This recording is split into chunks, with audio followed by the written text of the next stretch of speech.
click subscribe and hit that bell notification.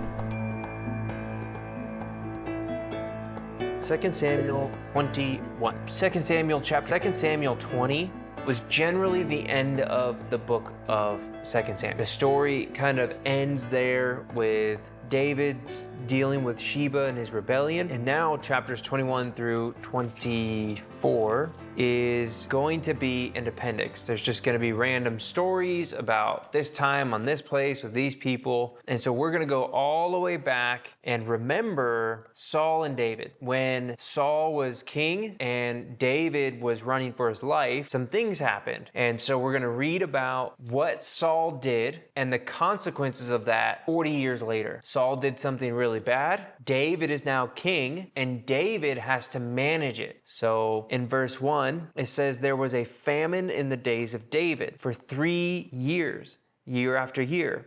And David sought the face of the Lord, and the Lord said, there is blood guilt on Saul and on his house, because he put the Gibeonites to death. Okay, so we don't know exactly when this takes place, but David is king.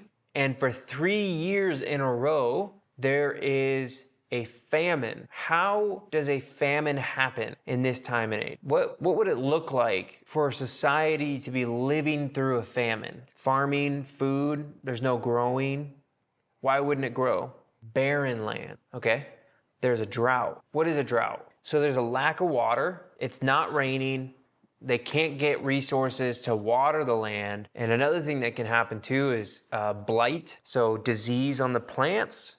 Another thing that can happen is locust, that even if you're growing things, other critters will come in and take the food before the humans can harvest it. And what God tells David year after year, the first year David's like, okay, we had a bad harvest. It was a rough year. Second year, he's looking at it like, 2 in a row, we might have a problem. And the third year, David knows that there's an issue. Now, this is 3 years in the making.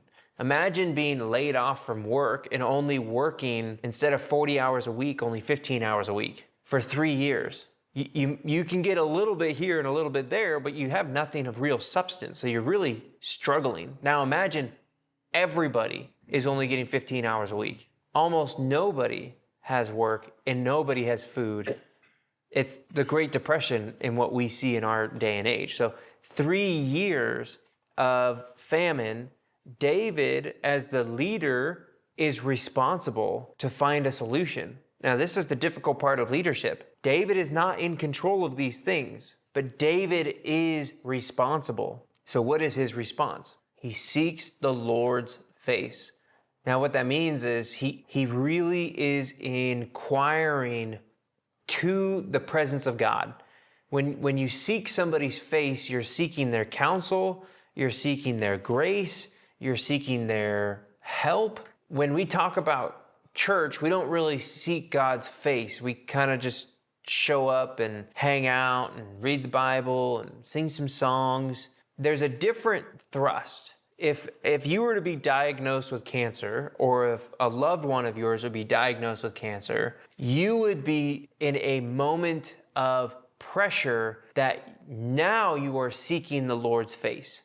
God, I need you. What is happening? I need understanding. We need direction. We need healing. Whatever it is, the thrust of seeking God's face is more than just how we typically live as a believer in God. So there's the general day-to-day work as a believer that we're like, God is here, God is active, God is doing things. We live in the presence of the Lord, generally speaking. But then there are times when we are driven into a corner and we have to recognize that the only solution is God. Now, we don't know exactly how, but God speaks to David. We know that David is a prophet, that he writes, he's inspired by the Holy Spirit to write parts of the Bible. But we also know that he is surrounded by prophets, and that most of the time David receives the prophetic word from his prophets near him. So Nathan or Gad, or potentially a priest who has the Urim and Thummim. There's lots of modes for David to be hearing from the voice of God, but it's very particular. And he says, there is blood guilt on Saul and on his house because he put the Gibeonites to death. where does blood guilt come from? Does it come from accidental death? This isn't an accidental, like, whoops, I bumped into somebody and they fell off a cliff. It was genuinely an accident. The example that the Bible gives is that if you're swinging an axe and the head falls off and hits somebody and kills them, you're not responsible. It was an accident. It was a legitimate accident. But if you were laying in wait, if you were waiting for an opportunity and you struck somebody in anger or vengeance with purpose, now you're guilty of blood. And there's two different consequences. One, you can be acquitted because you did it in an accident. The other, you're guilty of blood. Therefore, the punishment is what? Blood. It is eye for an eye, tooth for a tooth. If you wounded somebody and they lost their hand, you lose your hand. So let's read Leviticus 26:14.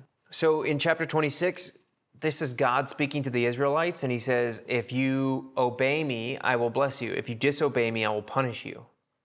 There's a curse if you do not follow what I'm telling you. So he says in 14, if you will not listen to me and will not do all these commandments, if you spurn my statutes, and if your soul abhors my rules so that you will not do all my commandments, but break my covenant, then I will do this to you. I will visit you with panic, with wasting disease and fever that consumes the eyes and makes the heart ache. And you shall sow your seed in vain, for your enemies shall eat it. I will set my face against you, and you shall be struck down before your enemies. Those who hate you shall rule over you, and you shall flee when none pursues you. And if in spite of this you will not listen to me, then I will discipline you again sevenfold for your sins, and I will break the pride of your power, and I will make your heavens like iron and your earth like bronze, and your strength shall be spent in vain. For your land shall not yield its increase, and the trees of the land shall not yield their fruit. So he says, I will make the heavens like iron and the earth like bronze. What does that mean? Iron and bronze. So this is God speaking directly to the nation of Israel. And what he's doing is he's establishing their rules as a nation. He says, you as a people, this is the law that I give you to live by. If you keep it, it'll go well with you. If you hate my laws, it'll go poorly. It'll be bad. So he says, enemies are going to eat your stuff. They'll take your stuff. Or the heavens will be like iron and the earth like bronze. Exactly. So the heavens would be the sky and the clouds, and they'll be shut up. It'll be closed like a door. This iron curtain, this iron door that would seal the sky from releasing the rain to the earth, and the earth would become as bronze. It'll just bake, and it'll dry out, and it'll cake, and it'll be very, very difficult to plow. And the idea here is you won't get water from above, and you will not get water from a river. You won't get water from another source from beneath. You will have a severe drought. And so this is God's punishment. This is loud and clear in the Old Testament. It is an expectation that he set, and now they're living through it. So now you can see David connecting the dots. He says, oh, we've been in a famine for 3 years. It turns out that innocent blood has been shed, and we know that this is a consequence of what happened in the original law. God said, if you disobey, you will be disciplined. Now, why was this disobedience so severe? It says that he put the Gibeonites to death. So did God have a problem with Saul killing the Gibeonites? Obviously. Why? Who are the Gibeonites? Does God always have a problem when the Israelites kill people? No. Why? The Amorites and the Canaanites. Now, the Gibeonites are actually a part of the Ammonites. They are Canaanites. God said, go destroy, annihilate, leave none alive, all of the inhabitants of Canaan. When Israel came out of the desert, they went into the promised land, and God's order was destroy all of them. Now Saul here has shed their blood. they still remain with Israel. They're still there. The enemies of Israel, the Gibeonites. And Saul, in his zeal, killed them. Why was that situation wrong? Why was it that there was a problem killing those people, but not those people? God said, kill all of them, but he didn't say, don't kill these people. Let's read it. Joshua chapter 9. This is 600 or 700 years before David. Joshua chapter 9. What does the heading say on chapter 9? The Gibeonite deception. Okay? So verse 14, the men took some of their provisions, but did not ask counsel from the Lord. And Joshua made peace with them and made a covenant with them to let them live. And the leaders of the congregation swore to them. Joshua 9, 14 through 15. Now the background of this story is that Israel had come in, they had destroyed Jericho, they had destroyed Ai, they were starting to really decimate the Canaanites. And out of fear, some of them ganged together and said, why don't we have a coalition to go to war and we will defeat the Israelites? Now, the Gibeonites played a different hand. They played a deceitful hand. So they looked at what Israel was doing, and though they were really close, they put on old clothing, they grabbed old moldy bread, they grabbed wineskins like water bottles that are all bleached and sun-dried with holes in them, and they grabbed really gross old sandals. And they went to Israel, and you know what they told them? We are worshipers of the one true God, and we have traveled a very far distance to come see you so that we can make peace with you.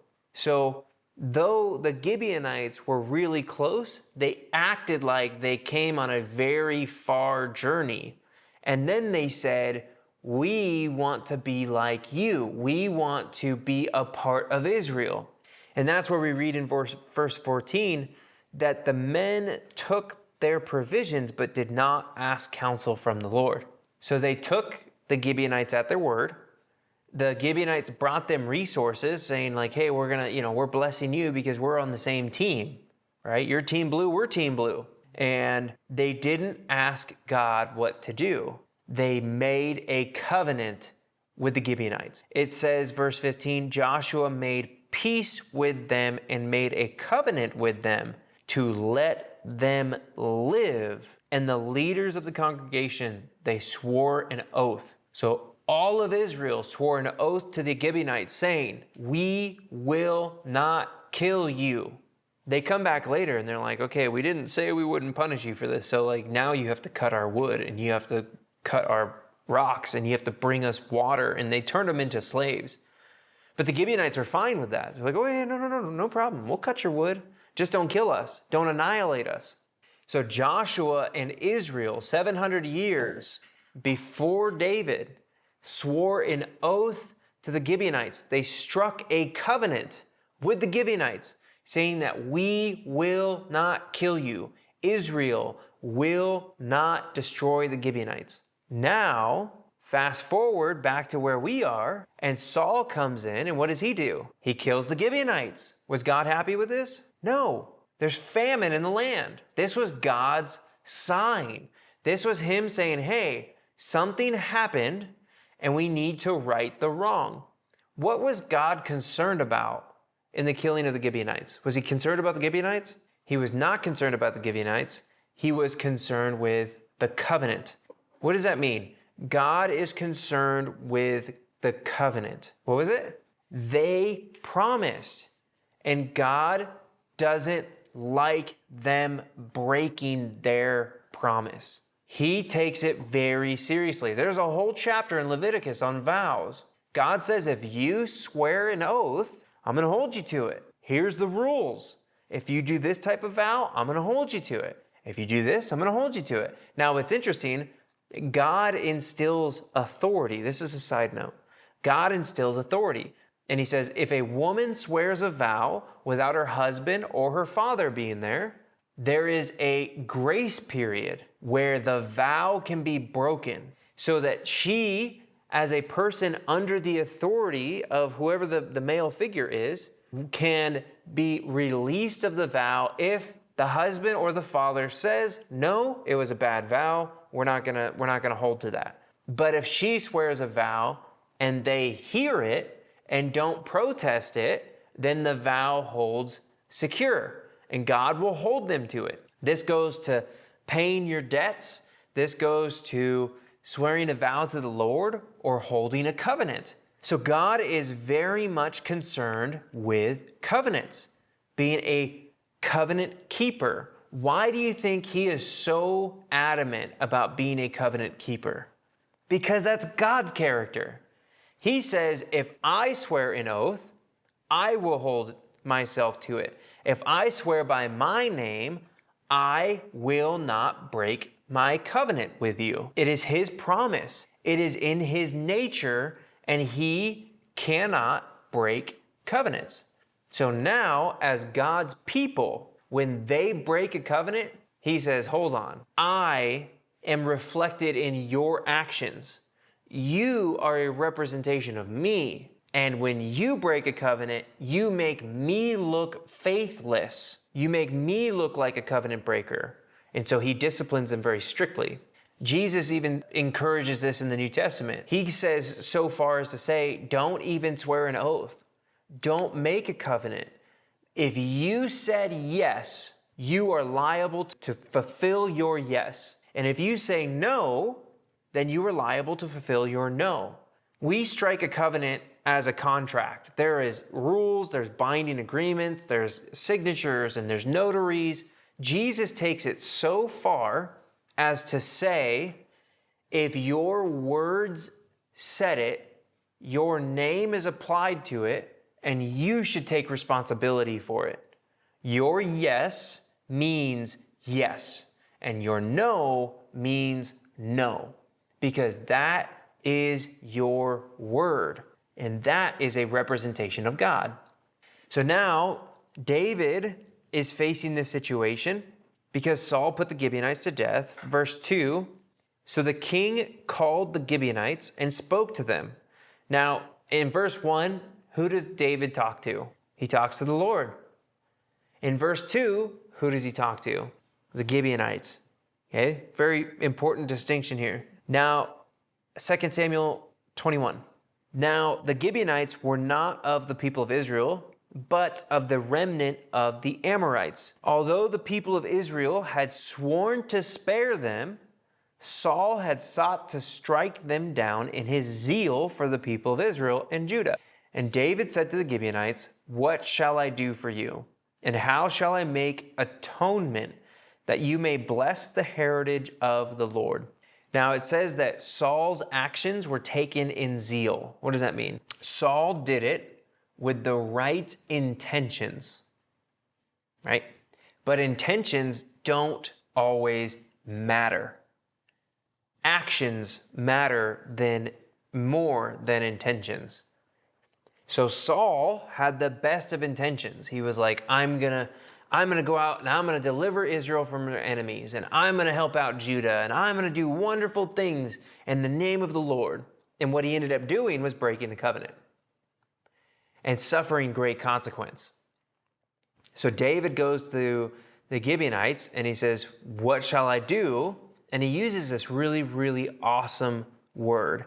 How shall I make atonement that you may bless the heritage of the Lord? What does that word atonement mean? How can I make payment on this debt or this sin? Jesus is our atonement. Jesus atoned for our sins. He paid the price required for justice. Now, he himself is the price. We call that propitiation. Atonement is the requirement to be paid. Propitiation is the substance of the payment. So he asks them, what is the payment to clear this injustice?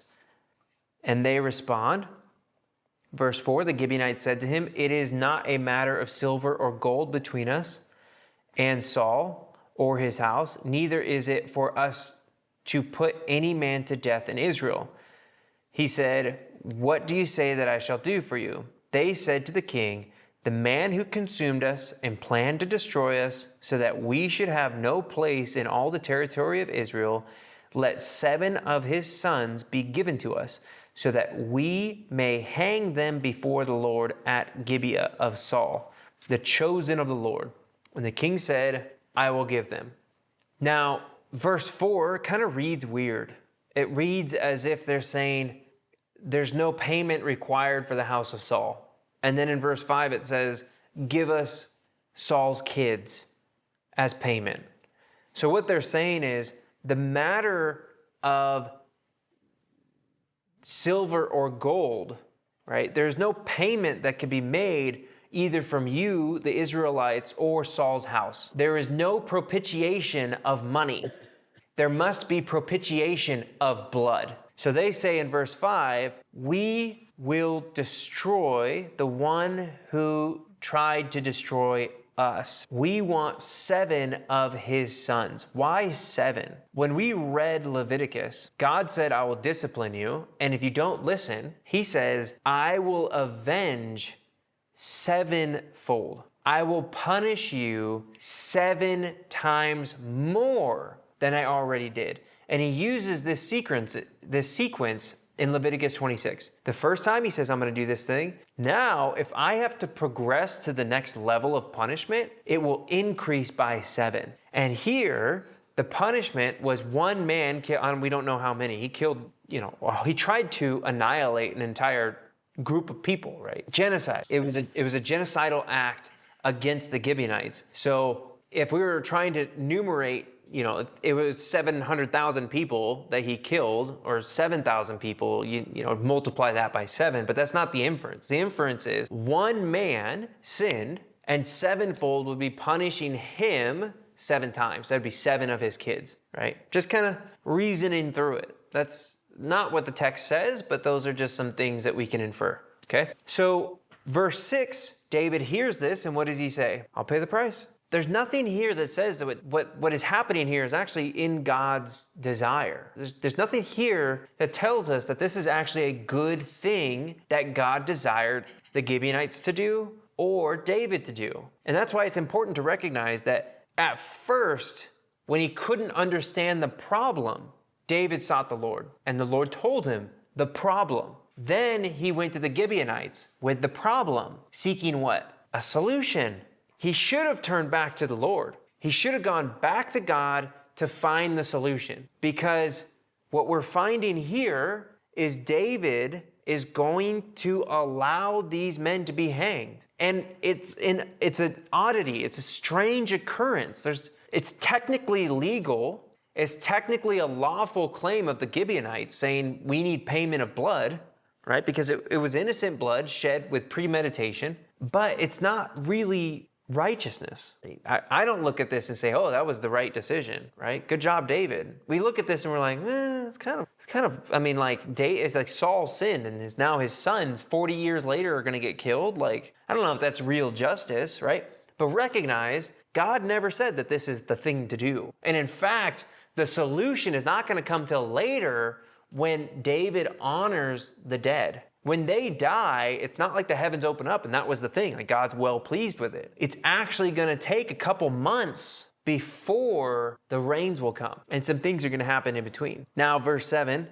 So the king gave them. Verse 7. But the king spared Mephibosheth, the son of Saul's son Jonathan, because of the oath of the Lord that was between them, between David and Jonathan, the son of Saul. So he gives the sons of Saul, but he holds back Mephibosheth. Why? Because of the pre-existing covenant. Now, why is there a consequence here? What's the problem here? What was God upset about? Breaking the covenant. And here, David has an opportunity to break a covenant, and he has to make a choice. I said I would give the 7 sons of Saul, but I have a covenant with Jonathan. I swore that I would protect his descendants, and he swore that he'd protect mine. So this is the lesson of the greater. Are we bound to obey the authorities placed over us? Yes. Does that mean that we disobey God if the authority placed over us tells us to? No, it is the greater authority. David's concern is that of a greater covenant. He swore a covenant, and he will keep that covenant, even if trying to fix this other covenant that was broken. Does that make sense? He has to make a difficult decision, but he has to hold his priorities in line. And that's the exact same thing with us and the government that rules over us. If the government says murder, we say no. If the government says you worship God in an unworthy manner, we say no. We will disobey the authorities placed over us when they call us to break the covenant that we have with God. We have a covenant with the authorities placed over us because God says he has done this for a reason, for our good. So we obey them until they lead us to break a covenant higher, our covenant with God. Okay, verse 8. The king took the 2 sons of Rizpah, the daughter of Aiah, whom she bore to Saul, Armoni and Mephibosheth. There's 2 Mephibosheths here. And the 5 sons of Merab, the daughter of Saul, whom she bore to Adriel, the son of Barzillai, the Mahalathite. And he gave them into the hands of the Gibeonites. And they hanged them on the mountain before the Lord. And the 7 of them perished together. They were put to death in the first days of harvest, at the beginning of the barley harvest. Now that timeline is going to be important. Verse 10. Then Rizpah, the daughter of Aiah, took sackcloth and spread it for herself on the rock, from the beginning of harvest until rain fell upon them from the heavens. And she did not allow the birds of the air to come upon them by day, or beasts of the field by night. When David was told that Rizpah, the daughter of Aiah, the concubine of Saul, had done, David went and took the bones of Saul and the bones of his son Jonathan from the men of Jabesh Gilead, who had stolen them from the public square of Bethshan, where the Philistines had hanged them on the day the Philistines killed Saul on Gilboa.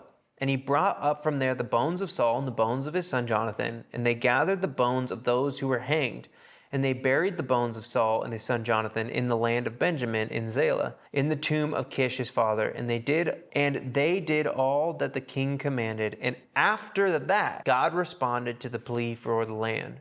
Now this is interesting. What caused all of this problem was Saul's zeal. Saul was zealous and took life. Rizpah was zealous and she honored the dead. Now it says that she took this rough kind of skin and threw it on the ground, and she slept on the ground near the dead. And every night when the jackals would come, when the coyotes would come, when the bears would come, she'd fight them off. She wouldn't let them eat the bodies. And during the day, when the birds would come to pluck out the flesh, she wouldn't let them have it. So this woman all by herself, she's a sister to one of the men. She honored them by not allowing them to be eaten this way. What's interesting is typical death or an honorable burial would be in the ground. You don't leave people's bodies out. It's disrespectful. You are shaming them by placing their carcass out for the birds to eat.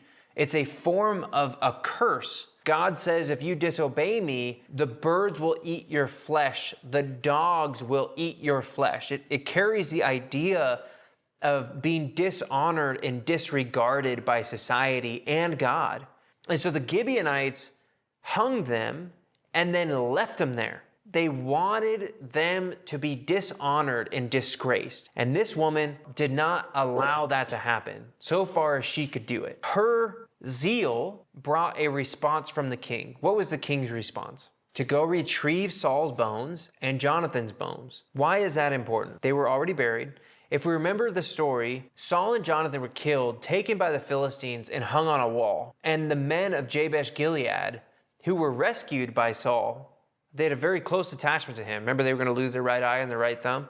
They went by night and rescued their bodies and gave them an honorable burial. But that honorable burial was not in the burial place of their family. They were just buried. So David went, dug up their grave, and said, they deserve better. And he took them home to their family burial plot. It says that they were buried with Kish, their father. And David went and he took these men's bodies and he gave them honorable burial. And he honored these people. And so where David was in a tough situation, he made a tough call and he kind of just backed off and he let go. The actions of this young woman reminded him that it's important to honor people, even when they're dead. It's important to respect them, even when they're gone. And so David takes extra steps. He doesn't just take these men and bury them. He goes all the way back to the injustice towards Saul and Jonathan, the disgrace of them, and he brings them all home. And he honors the entire family, not just one man, but the whole clan.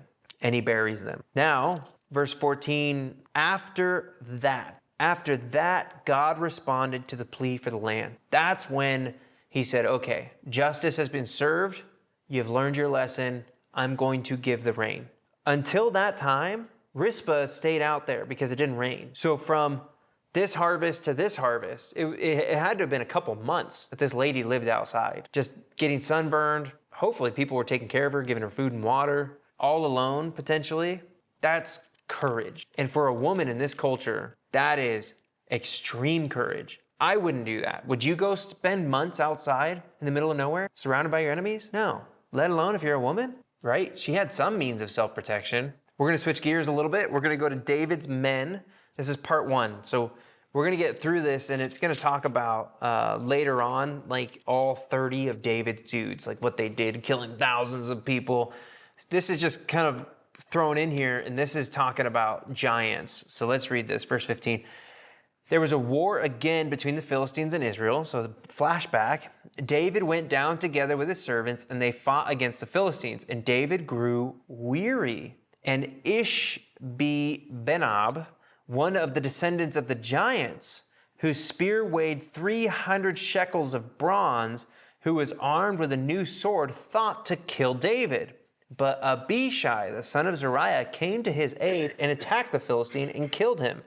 Then David's men swore to him, "You shall no longer go out with us to battle, lest you quench the lamp of Israel." So at some point, you lose your youth, you lose your strength, you lose your vigor, and even David grew weak in battle. What was the number one thing that David was known for? Being a soldier. That was his notoriety. People followed him because he was the best fighter. He was the best warrior and soldier. And now it gets to a point where he's fighting a giant and he can't defeat him, is about to get killed, but survives. So what is the response of David's men? You're not fighting in wars anymore. Now, I wonder if this was the start towards that story of Bathsheba, where it was a good intentions. Like, hey, you need to go stay in, the palace. You don't come out here anymore, lest we lose the lamp of Israel. Now, this is very important. Israel has a lamp that is to always be burning. Do you know what it is? It's a menorah. It's that lamp. It's that light stand that the Jews have, where it's got all the things with the one in the middle, and then I think there's 4 on the side, so I think there's 9. The 7? I don't remember. Anyways, here's an interesting thing. When they created that, God sent fire from heaven to start it. And it is a law of God that lamp should never go out. The priests are to keep that lit always. And so it's the fire of God in the heart of Israel. So by saying the lamp of Israel would go out, it's a connection to the heart. It's the heartbeat of Israel. They're equating David with, generally speaking, the glory, the presence, the power of God in Israel. And so they're very much concerned with him dying. For you to die is to quench Israel's lamp. And so David no longer fights in war. Now, giant number 1 is killed by Abishai. Do we know who Abishai is? Yeah, we do. It's Joab's little brother. Abishai is one of the commanders of David's army. He's like number 2. He is actually going to be the leader of all of David's men. David has like 30 dudes, and in those 30 dudes, there's 3 dudes, and Abishai runs everybody but those 3. Those 3 are kind of on their own. So Abishai is a gnarly guy. When we've read all those stories about him, just keep in mind, he killed a giant. He leads as a warrior, and he's the one who rescued David. Verse 18, after this, there was again war with the Philistines at Gob. Then Sibbecai, the Hushite, struck down Saph, who was one of the descendants of the giants. So this is giant number 2, defeated by Sibbecai. Verse 19, and there was again war with the Philistines at Gob. And Elhanan, the son of Jerararigam, the Bethlehemite, struck down Goliath the Gittite, the shaft of whose spear was like a weaver's beam. So now we have giant number 3 defeated by Elhanan.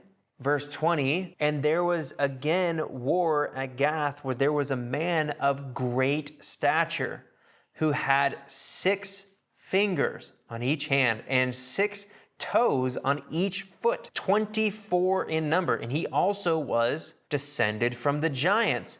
And when he taunted Israel, Jonathan, the son of Shimei, David's brother, struck him down. These 4 were descended from the giants in Gath, and they fell by the hand of David and by the hand of his servants. 24 digits this dude had. Now, if we remember, Goliath was about 9'9". Goliath was almost 10 feet tall. When they say giants, they mean giants. Now, it's theorized that they could be even bigger, going back to the Nephilim. There's a lot of connection that you can make with the giants in Israel. At some point, the Israelites looked at the giants and they felt like grasshoppers. Like, here's like a human being, and normal men felt like grasshoppers near them, itty bitty little things. And they were concerned for the Israelites. They're like, oh, how can we beat them? There's giants in the land. Well, now the giants are defeated. All the giants are gone. And they were defeated by David and David's men. Now, there was a time when giants couldn't be defeated. Nobody would step up to them. What changed that? David. What did David do? He had courage. He killed Goliath. Do you remember how he killed Goliath? With a sling and a stone. As a wee lad. He was, 15 maybe? Hit this dude with a rock? That goes over and cuts this dude's heads off? Now David's a man, as a warrior with men, and he's in battle. And what are these guys thinking? If David can do it, we can take these giants on. We can take them out. If God worked through David, God can work through me. If we've seen this done before, we know it can be done again. And so here we have the culmination of David's military might destroying the Philistines. We don't know when all of this happened. It just happened. So what are some applications that you can take away from this? The solution should come from the Lord too. It's His wisdom that leads us, not by those who have been wronged, right? The people who tend to be wronged don't always fulfill justice. In fact, they require more than justice. He took my eye, I want his life. That's not justice, right? So David went to the wrong source, and recognizing that Jesus is always the solution. We don't want to turn to people, we want to turn to Jesus. Jesus is the solution for all of our problems. And I think sometimes it's easy to recognize our problems, but it's difficult to recognize the solution. Well, we just made it a whole lot easier. Jesus. Don't make promises you can't keep. That's a good one. So we learned the importance of keeping promises, being guarded in your yes and your no. And here's what's interesting is recognizing historical promises. Saul did not himself make the covenant, but he was united with the covenant makers, and he was responsible to that covenant. So here's an example. You use somebody else's cell phone plan. You stop paying the person who pays the bill. You should be on the hook for that bill. Just because somebody else's name is applied to, let's say, Verizon, but you're the one who's supposed to be paying your bill. You are connected to that covenant. And to default on that is to break your promise. Same thing with renting a room. You sublease and stop paying. You're responsible for that. Or a car. Any means of debt. We covered Jesus is always the answer. Impact through action. You could imagine that Rizpah's emotions would have been like, David is so unjust. This isn't right. I can't believe this. How can this be happening? I'm losing my brother and my family members, and they're killing them, and I hate this, and I hate everybody. But it wasn't her words, it was her actions that brought justice. She had conviction, and she took action. No matter what was required of her, she fulfilled it. And she went out of her way. She disrupted her life, and she took action. And the impact that she had was what pleased God, ultimately. Without her doing this, I don't know if we would have gotten to the after that God was pleased. It could have been that they would have sacrificed those men and God would have still been like, nope, I'm not happy with this resolution. But because she took that action, David got involved, honored Saul and the family, and God's like, okay, we've reached an equilibrium. We've reached what I'm okay with. And he opened up the heavens. And then inspiring others. David's story about defeating Goliath brought forth the strength in his men to defeat the other giants. It is our testimony of the reality of God's actions in our lives that inspire other people to recognize the value of our salvation. When we live a born again, raised from the dead, on fire belief in God and Jesus, that testimony is a reality that other people can see. We live with God present in our lives, and that witness can inspire other people. When they walk up to you and they say, why are you so different? What gives you hope in this hopeless situation? How is it that you have a smile when no one else does? What has happened in your life that has made you the person that you are? And you get to say, Jesus.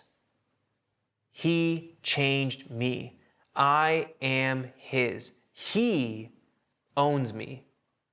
And you can have the same hope that I have. You can be delivered from the addictions that I've been delivered from. You can find new life and forgiveness through the blood of Christ. His atonement and propitiation can be applied to your sins. How can you say that? Because that's what He did for you. Because that is the experience that you walk through as you grow in Christ and live that life that is pleasing to God. You can turn around and help people and inspire them to live a life that is pleasing to God. Next week, we'll be in 2 Samuel chapter 22. This is going to be songs that are theology. David has some really good music that are theologically rich. We're going to look at David's song.